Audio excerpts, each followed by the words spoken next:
Doc, un poquito recapitulando el asunto. Si yo te preguntara, ¿cuáles son tus 3 proyectos más emblemáticos en tu vida profesional? ¿Cuáles serían?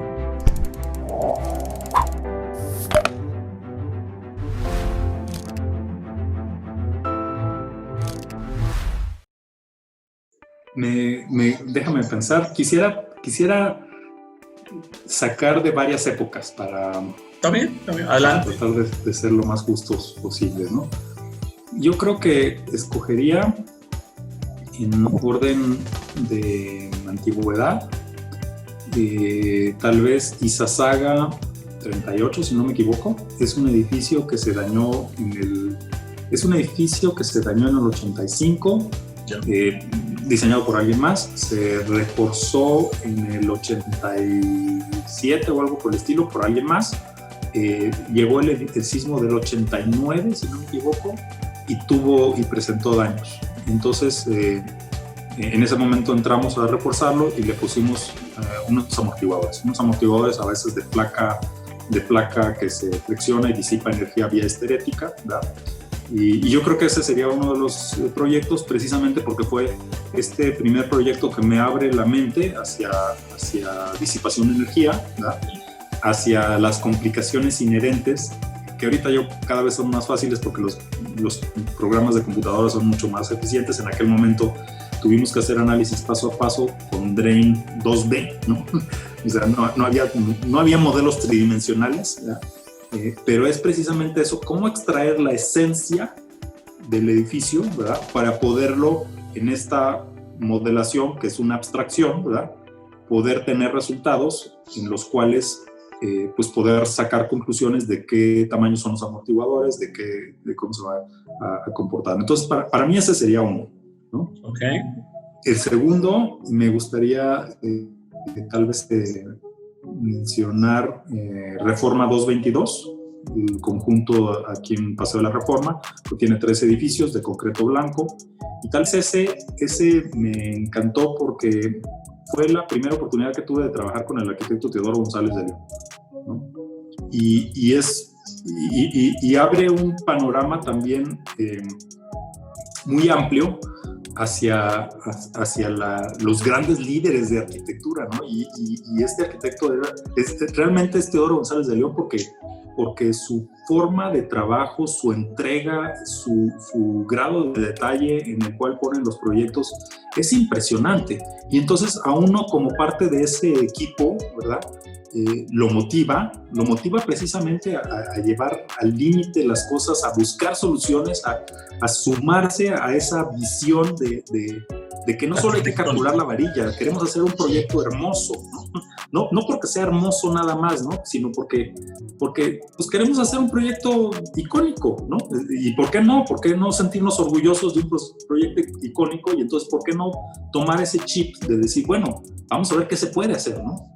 Y entrar en ese diálogo con un arquitecto de ese nivel fue tremendamente enriquecedor, ¿no? O sea, para mí por eso ese proyecto me gusta mucho. Recuerdo que las primeras versiones de ese proyecto tenían un módulo de 70 centímetros, o sea, es una cuadrícula, espero que más o menos por ahí recuerden la imagen. Es una cuadrícula de traves y columnas en la que la primera versión era de 70 o 75 centímetros, perdón, 75 centímetros todo, ¿no? Y las primeras charlas con el arquitecto es, bueno, no puede ser de 75 por 75 centímetros porque, no recuerdo, estábamos hablando de 130 metros de altura, más o menos. Pues no funcionan, por mucho ancho que le demos en el otro sentido, no puede ser, no caben las varillas, hicimos maquetas, ¿no? O sea, vimos la parte constructiva, es decir, oye, es que los primeros análisis, pues no, o sea, dan columnas sin sentido, ¿no? O sea, 70 por 1,50 o cosas por el estilo, que no, y además no caben las varillas, etcétera, ¿no? Entonces, la primera etapa fue negociar a esos 90 centímetros que finalmente se quedaron, ¿no? Y como ese hubo varios ejercicios, me acuerdo mucho también de un caso en el cual una parte del complejo tiene una triple altura y hay una columna que no tiene reustramiento. hay una columna que no tiene enrostramiento en triple altura, donde se genera como una gran boca para un espacio muy bonito, en donde hay unas piedras y agua, un espejo de agua, digamos, y una terraza de un restaurante. Es un espacio muy, muy bonito, ¿verdad? Pero resulta que tenemos una columna que tiene triple altura. Y por los requisitos de que todo el conjunto tiene que verse en fachada de 90 centímetros, ¿verdad? Pues no pasaba, claro. ¿no? Entonces, pues tuvimos que hacer los análisis, no pasa. Ponle más varillas. No es que no es tema de varillas, es un tema desde el test, ¿no? Así es. A ver, revísalo con tu modelo. No, es que no necesito el modelo. Aquí, mira, omega L cuadrado. No, perdón, no, KL entre R, ¿no? KL entre R. No pasa. El modelo me está confirmando que mis números están bien y no pasa. Y recuerdo que estaba discutiendo con una de las personas ahí del despacho de él y pues no llegábamos a una solución porque él estaba necio en que tenía que ser de 90 centímetros, yo estaba necio en que pues no pasa, o le quitamos carga o tenemos que hacer algo, pero así no pasa. Y estaba tratando de gestionar cómo poderle un arrostramiento intermedio en algún lado. Entonces se asoma el arquitecto Teodoro González de León a su sala de juntas, ¿verdad? Y dice, ¿qué tal? ¿Cómo van? ¿No? ¿En qué están? ¿No? Pues es que aquí estamos viendo una columna que no funciona por la triple altura, la esbeltez, etcétera, ¿no? No, pero es que ya el otro arquitecto le explica, ¿no? Es que quieren aumentarla de tamaño, ya les dije que no se podía. Dije, pero es que la esbeltez son 3 pisos, no funciona. Necesitamos algo que la arrostre, algo que le dé un apoyo temporal lateral. Agarra el arquitecto, ¿no? Y ahí sobre la fachada arquitectónica le pone una diagonal y, a ver, ¿algo así te funcionaría? Sí, ya está. Y pueden ir a ver esa diagonal que está puesta ahorita ya en el edificio. Entonces ese sería mi segundo proyecto. Y el tercero... Vamos en orden de importancia, ¿verdad? Lo hice por cronología, ¿no? O sea, como una evolución, por tiempo. ¿no? Como una evolución de los conceptos. El más antiguo, Izazaga, después Reforma 222, y como más reciente tal vez Torre de Reforma, ¿no? Que ciertamente los 3 proyectos ahí sobre el Paseo de la Reforma son proyectos muy bonitos, muy vistosos, que fueron un reto, ¿no? Cada uno con su reto especial, ¿no? Que te puedo platicar de cada uno de ellos, tal vez su reto. Digamos, Torre Reforma, pues es su forma que se tuerce con la altura, ¿no? Con una fachada muy limpia hacia el Castillo de Chapultepec y una fachada sólida hacia atrás, combinando 2 materiales. Ese sería, yo creo que el más importante, porque quizás es el más demandante en la solución estructural, ¿no? Los 3 son complicados, pero tal vez ese sea de los igual en un proceso de diseño muy interesante en donde evolucionamos desde un concepto hasta un proyecto ejecutivo con muchísima interacción con el arquitecto. O sea, yo recuerdo el esquema de diagonales que está puesto en la fachada, lo resolvimos en una junta, ¿no? Porque había muchas ideas de cómo resolverlo y finalmente lo conciliamos en una junta que recuerdo con mucho cariño, en donde no estaba el arquitecto Benjamín Romano, estaba Walter Lingard también, parte del equipo del arquitecto Romano, y estaba yo, ¿verdad? Y entonces estábamos discutiendo, no, es que yo les decía, yo necesito un sistema estructural que baje la carga desde la parte a lo largo de la torre hasta la cimentación. Entonces yo necesito una diagonal o un sistema de diagonales que vaya bajando hasta abajo, ¿no? Y ahí fue donde mediamos a que los clústeres que él ya los tenía fabricados tuvieran esta diagonal cada 4 pisos, ¿verdad? Y luego mediamos porque había traves que quedaban muy, muy largas, y entonces mediamos colocar un sistema de diagonales adicionales para reducir los claros y volver un diseño más eficiente, ¿no? Entonces, en esa reunión,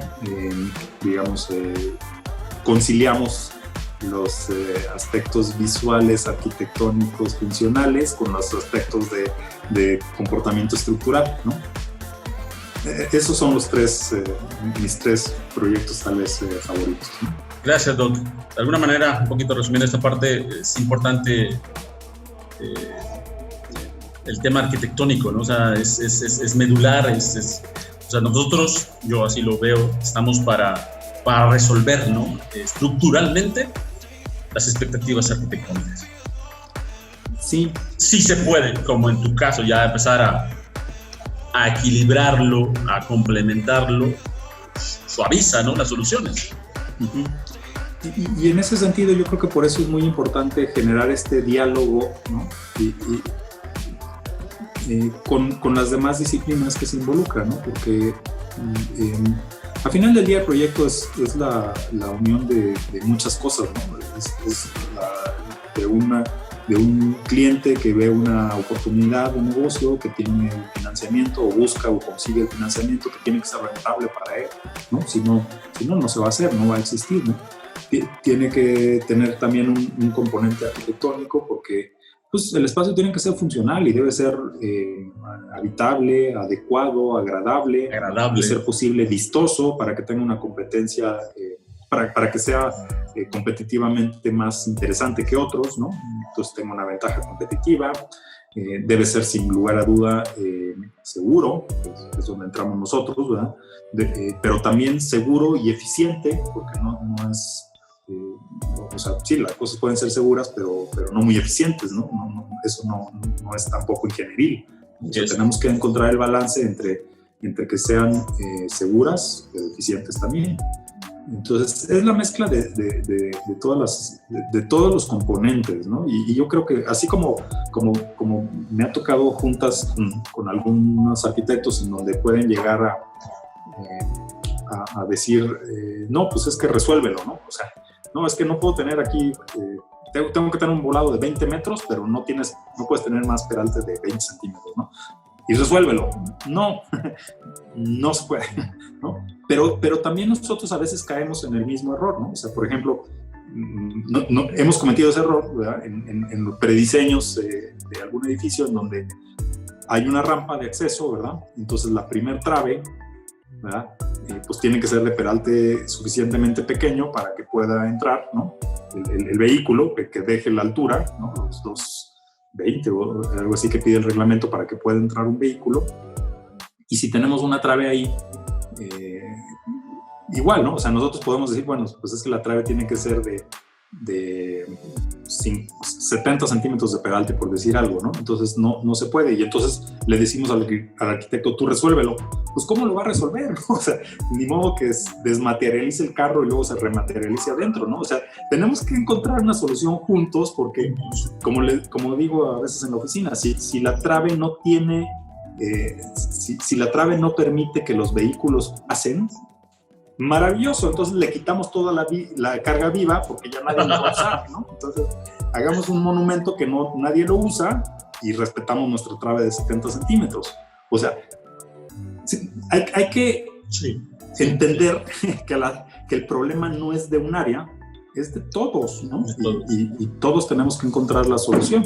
Digo, en ese caso, pues es una solución hasta evidente, ¿no? O sea, se sube la trave, ¿verdad?, que queda parcialmente para arriba para que alcance a librar el vehículo, ¿no? De alguna manera, parte de la entrevista era preguntarte sobre anécdotas o datos mandones sobre la estructuración y el predimensionamiento. Creo que ya los hemos tocado. No quisiera repetirlos, me gustaría más irnos a la etapa del análisis estructural.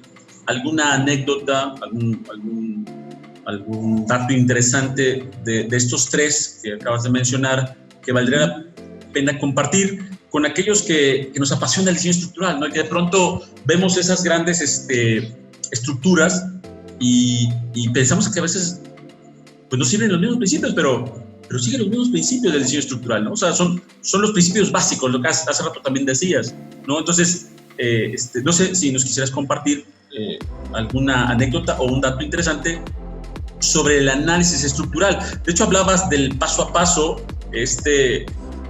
Me gustaría también comentar un poquito entre el lineal y el no lineal, ¿no? O sea, no sé si nos puedas abundar un poquito. Claro que sí. La primera anécdota que les quisiera comentar no es de estos tres, pero está pegadito. Es de Chapultepec 1, ¿no? Está pegadito a Torre Reforma, ¿no? Entonces es de las 13 torres estas que hemos platicado ahorita, de Chapultepec 1. Chapultepec 1 tiene una estructuración a base de contraventeos que llegan a una trave de coronamiento, y el sistema de cimentación son unos paneles, unos muros diafragma que bajan la carga hasta la cimentación, ¿no? Entonces teníamos este gran reto de diseñar esta trave de coronamiento que enlaza descargas puntuales que vienen del edificio a los paneles estos que están uno tras otro para distribuir la carga y mandarlas ya al suelo, ¿no?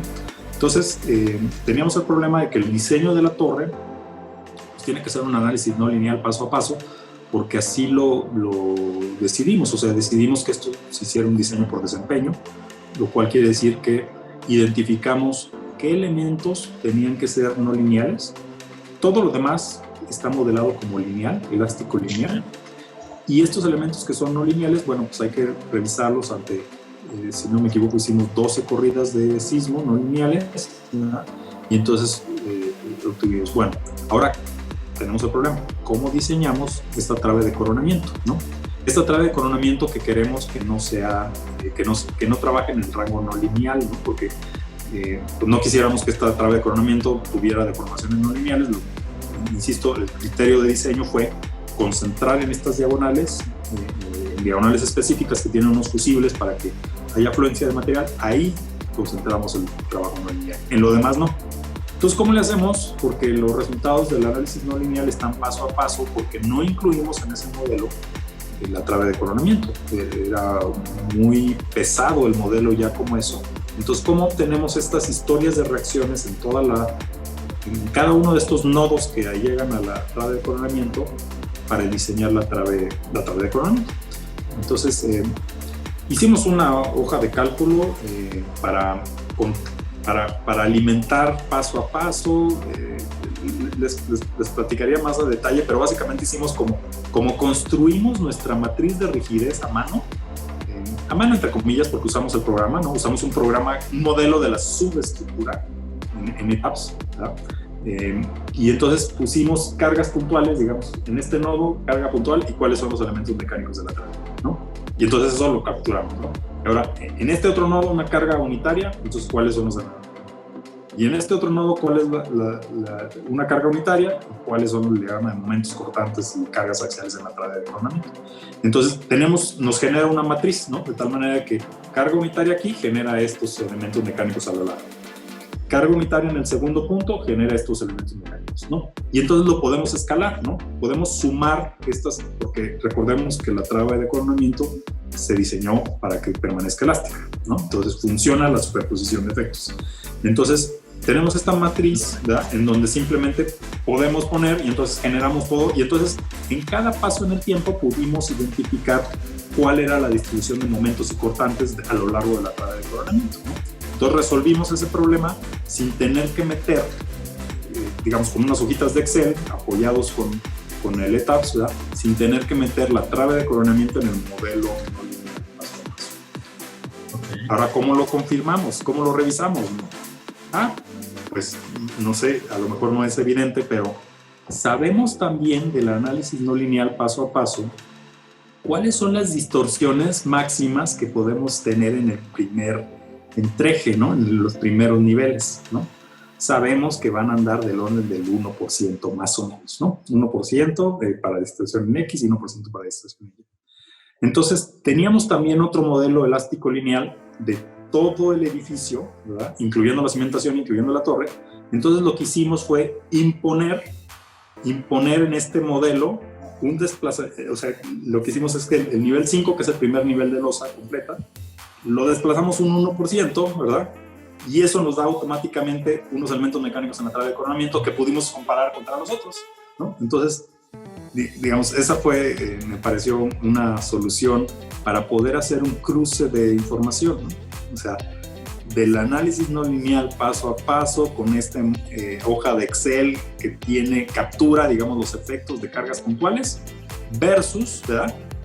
Porque así es lo que es, al final del día, cuando ocurre el sismo, como ocurra, llega un momento en el cual la distorsión es 1%, ¿verdad? Que es la mente que sabemos, y eso genera unos elementos mecánicos de la trave de coronamiento.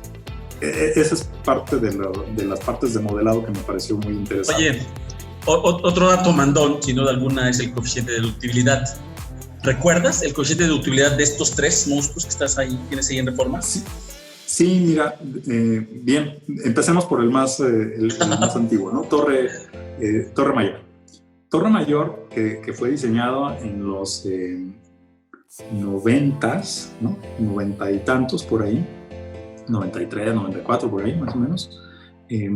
Hicimos dos diseños con Torre Mayor. Uno, sabíamos que le íbamos a poner los amortiguadores porque por criterio de diseño el inversionista quería un edificio más allá del reglamento, ¿no? Entonces dijimos, bueno, pues hagamos dos revisiones. Uno de ellos es, hicimos una corrida elástica lineal, es decir, con un Q de 1, en donde, y paso a paso, en donde toda la disipación se concentra en los disipadores nada más, ¿no? Todo lo demás permanece elástico. Entonces, esa fue una corrida, ¿no? Q de 1, no lineal, pero considerando la disipación de los disipadores. Segunda corrida, análisis espectral, ¿verdad? Con un Q de 4, ¿verdad? Para revisar cómo se comporta el edificio, pero sin tomar en cuenta la disipación de los amortiguadores, digamos como si la estructura disipara con ese Q, ¿no? Con ese Q de 4. En realidad, el margen es tan amplio, el que rigió obviamente es el primer escenario que les dije, ¿no? En donde el Q es 1 y toda la disipación se hace en los nodos, ¿no? Entonces, ese sería, digamos, ese edificio, digamos, pues fue revisado con Q4, pero el proyecto está diseñado con un Q de 1 para que realmente los efectos del Q los tomen los disipadores, ¿no? Entonces, nos vamos después siguiendo la historia en Torre Reforma. Torre Reforma, lo que pasa es que fue diseñado bajo un concepto similar. ¿Por qué? Porque pues como por temas comerciales se le comunicó al cliente que si como ellos van a competir directamente con Torre Mayor, pues entonces tenía que seguirse un criterio de diseño similar. Entonces usamos básicamente lo mismo. Usamos un Q de 1 y mediante análisis no lineales paso a paso revisamos el comportamiento no lineal en los muros de concreto. Están acoplados con unas traves de acoplamiento. En esas traves de acoplamiento hay comportamiento no lineal. Entonces, pues más o menos así fue como fue diseñado. En las diagonales también hay una placa que se dobla durante el sismo, ¿verdad? Y entonces en el análisis paso a paso con Q de 1 fue como proporcionamos la estructura. Hicimos una revisión a nivel reglamento, ¿no? Con Q de 2, ¿verdad? Nada más para verificar que no hubiera ningún elemento otro que pudiera sobrepasar el límite, ¿no? Que digamos, aunque el otro método de análisis es mucho más preciso, ¿verdad? De todas maneras queríamos hacer una revisión reglamentaria. Entonces lo hicimos con un Q de 2 y verificamos que en ninguno de los dos escenarios ningún elemento fuera excedido, ¿no? Chapultepec 1 fue la misma historia exactamente, ¿no? El comportamiento no lineal está en las diagonales, el Q es 1, ¿verdad? Los análisis paso a paso limitan o se revisa para que todos los elementos permanezcan elásticos, excepto estas diagonales, ¿verdad? Y luego hicimos una verificación con Q de 2, nada más en modal espectral, para tener una idea, ¿no? ¡Qué memoria, doctor! Oiga, sin duda otro dato mandón, el espectro sísmico de diseño. SACIT, ¿no? Ya Chapultepec 1, ya entró SACIT o todavía no entró SACIT. Indudablemente debieron haber hecho su espectro sísmico de diseño de sitio, pero ¿cómo trabajan esta parte con la norma, con la parte normativa? Ajá. Fíjate que sí es complicado porque en el caso de estos tres edificios específicamente, estamos llevando el diseño a un nivel diferente al del reglamento. Están arriba, ¿no? Sí, el reglamento actual habla de un periodo de retorno. Bueno, a veces no lo especifica claramente, sin embargo, si nos vamos ahí a la parte de la norma técnica, en donde está el espectro de riesgo uniforme, ahí dice que el TR, o sea, el periodo de retorno, son 250 años. 250 años quiere decir que es un sismo, si la memoria no me equivoca, si no me equivoco, es un sismo que tiene más o menos el 50% de probabilidad en 50 años, ¿no? Entonces, ese es el criterio de diseño del reglamento. Espero no equivocarme. No sé, sí, que casa un poco con el periodo de durabilidad, ¿no? De 50 años. Exacto, ¿no? Exacto. Atiende o contesta. Relacionado con eso. Sin embargo, estos edificios están diseñados bajo un criterio más moderno que se ha estado manejando, sobre todo en el área de California, que se llama por desempeño, ¿no? El diseño por desempeño se hace una revisión más bien adicional, en donde se hace una revisión con el sismo máximo considerado, ¿no? MC, con las siglas máximo considerado, con las siglas en inglés. Y en ese sismo normalmente se considera una probabilidad de excedencia del 2%. O sea, en vez del número que ahorita no me acuerdo bien, en 50 años, se considera que la probabilidad de que ocurra ese sismo de diseño sea del 2%. Entonces es un sismo mucho más alto. Ese sismo, el periodo de retorno, digamos, comparado con los 250 que les decía ahorita del reglamento, tiene un periodo de retorno de 2.475 años. O sea, en teoría, el periodo con el cual se está diseñando el reglamento con un Q, que quiere decir que hay cierto nivel de daño, es de 250, ¿verdad? Mientras que con un análisis paso a paso no lineal, se está revisando para un periodo de retorno de 2.475 años. Es decir, en teoría, ¿verdad? Cada 250 años ocurre el sismo del reglamento y cada 2.475 años ocurre el sismo que se revisaron en estas torres. Entonces, en aquel momento lo que sí existía era el apéndice A, ¿no? El apéndice A del reglamento, no el SACIT, todavía no. Y sí hicimos una revisión con el apéndice A, ¿no? Entonces, o sea, nos gusta, y yo creo que es sano, siempre cumplir con el reglamento como mínimo, ¿no? Sí, y sí. de ahí investigar más hacia adelante, ¿no? Normalmente no regió el reglamento, ¿no? Sí. No regió el reglamento. Yo siempre digo que el reglamento no es limitativo, ¿no? O sea, es mínimo básico, y de ahí, si tú ya quieres mejorar tu diseño, se lo tendrás que demostrar a la autoridad y decirle, a ver, mi diseño cumple y aparte presenta estas mejoras, ¿no? Exactamente. Sí, además hay que también tomar en cuenta que el diseño, más bien, los reglamentos están pensados o diseñados para estructuras pues más o menos regulares, porque si no tendríamos, no sé, 25 tomos de reglamento, ¿no? Porque no puede incluirse en un reglamento todas las posibles condiciones y variaciones. Y ahí es donde empieza la parte ingenieril, ¿no? La parte que tú podrías programar el reglamento en una computadora, ¿no? Pero la computadora no entiende por qué, ¿no?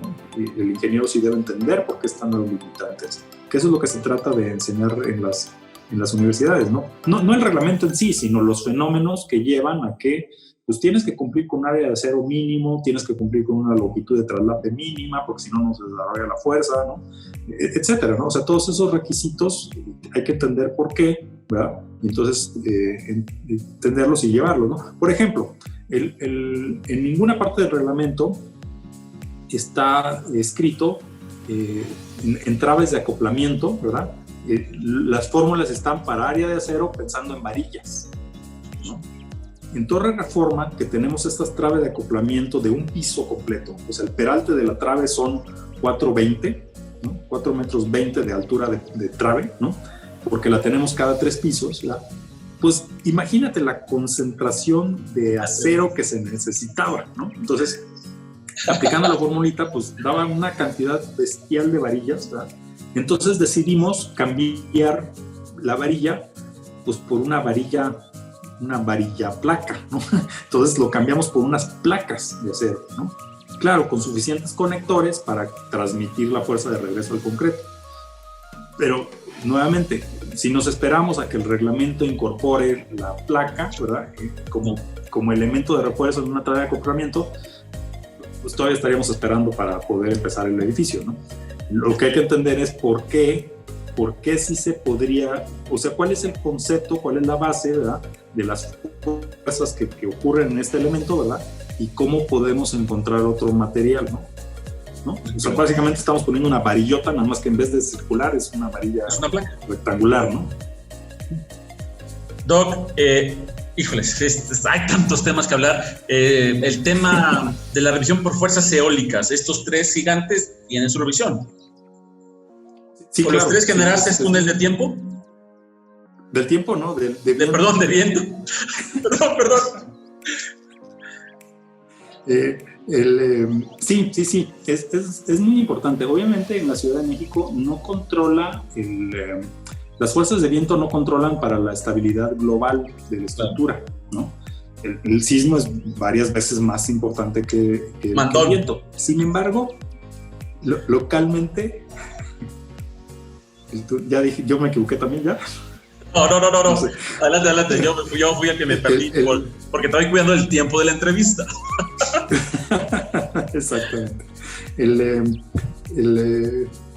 Perdón, localmente sí pueden tener un efecto, ¿no? De hecho, hay varias piezas por ejemplo, de Chapultepec 1, en donde los pisos superiores están controlados por viento, ¿no? O sea, claro, porque hasta allá arriba el sismo es muy bajito, ¿no? Y el viento sigue siendo igual de fuerte, ¿no? Inclusive, pues es más grande. Es más grande. Y entonces, hay piezas, no solo el pretil de la fachada, o sea, el pretil es evidente, ¿no? El pretil, pues sí, normalmente va a estar controlado por viento.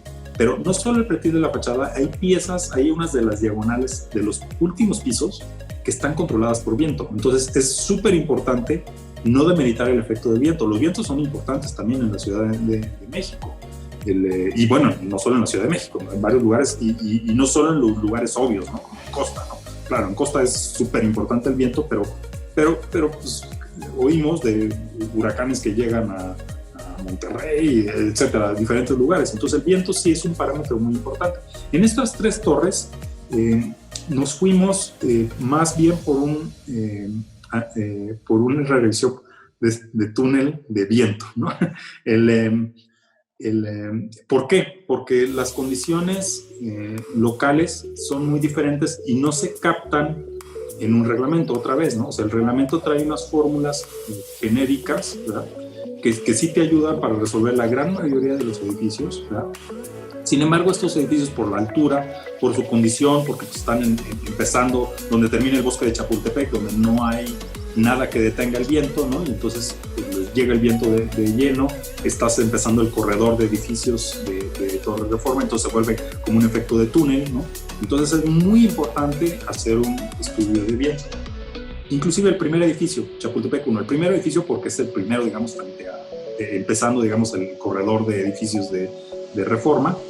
Chapultepec 1 es el primero y está orientado precisamente en la dirección perpendicular al viento, ¿verdad? Entonces es el primero que hasta le bloquea el viento a los demás, ¿no? Y ese además tiene hotel y residencias en la parte de arriba. Y durante un viento, pues todos sabemos que el viento tiene dos componentes, una componente estática, digamos, que está una fuerza media de viento, y luego sobre esa hay una cierta oscilación, ¿verdad? Entonces, esa oscilación, ¿verdad?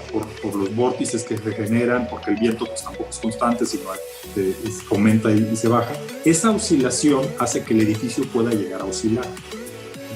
Y esa oscilación la puede llegar a percibir las personas, ¿no? Inclusive, ¿por qué? Porque, y esa es toda una parte de revisión que debe hacerse como parte de la ingeniería estructural, no solo la vibración en los centros comerciales por el caminado de las personas, también por viento durante estos efectos, ¿verdad? De vórtices que se están desprendiendo del edificio. ¿Por qué? Porque en el momento en el que tú estás acostado, ¿verdad? Estás en la posición más sensible de tu organismo para percibir vibración. Segundo, pues estás con la luz apagada porque te vas a dormir, ¿verdad? Y tercero, pues estás en un hotel de gran lujo, ¿verdad? Entonces, pues no, los estándares van subiendo, ¿verdad? Y entonces tienes que cuidar también los niveles de aceleraciones que se podría tener para un viento muy fuerte. Esto, la única forma más eficiente o más confiable de hacerlo, pues sería mediante un estudio de túnel de viento o mediante una simulación numérica en donde pudiéramos también estudiar el flujo de cómo va el viento y cómo se van desprendiendo estos vórtices, ¿no? Para ver la aceleración. Chapultepec 1 tiene un sintonizador de masa en la azotea, porque si no lo tuviera durante un viento extremo, los inquilinos en el hotel alcanzarían a percibir esa vibración. Entonces se vuelve muy importante el tema de estudios de viento. Además también resulta muy conveniente porque las fórmulas de reglamento, sobre todo para este tipo de torres, a veces no identifican concentraciones de presiones, ¿no? Estas fachadas pues no son todas parejitas, ¿no? O sea, no es un rectángulo. Exacto, tiene una inclinación, van cambiando dependiente, está muy cercano al otro edificio, entonces se generan ahí efectos dinámicos de vórtice de locales. Entonces, todo eso no está en un reglamento porque pues, no hay forma de que un reglamento pueda anticipar todas las posibles combinaciones que pueda haber, ¿no? Entonces, lo que se hace es que se modela en un túnel de viento. Muy bien, Doc. Pues la que, híjoles, quisiera poder tener más tiempo contigo, pero no hay tiempo que ajuste, ¿no? Para este tipo de entrevistas. Y la verdad que, pues, que nos apasiona ese tema. Híjoles, estamos ávidos, ¿no? De todos estos conceptitos finos. Y bueno, para ese tipo de estructuras, ¿no? Como tú lo comentabas, el reglamento nos acompaña, nos fortalece, nos rige para las regulares, las que yo le llamo las de a pie, ¿no? Las normalitas, ¿no? Estas son estructuras más emblemáticas, más demandantes en todos los sentidos, ¿no? No sé, si quisieras comentar, ya para ir cerrando la entrevista, del tema del dimensionamiento y detallado, esa tercera etapa del diseño estructural. ¿Alguna anécdota, algún dato interesante de estas tres que quisieras compartirnos como referencia? Sí, yo creo que pues realmente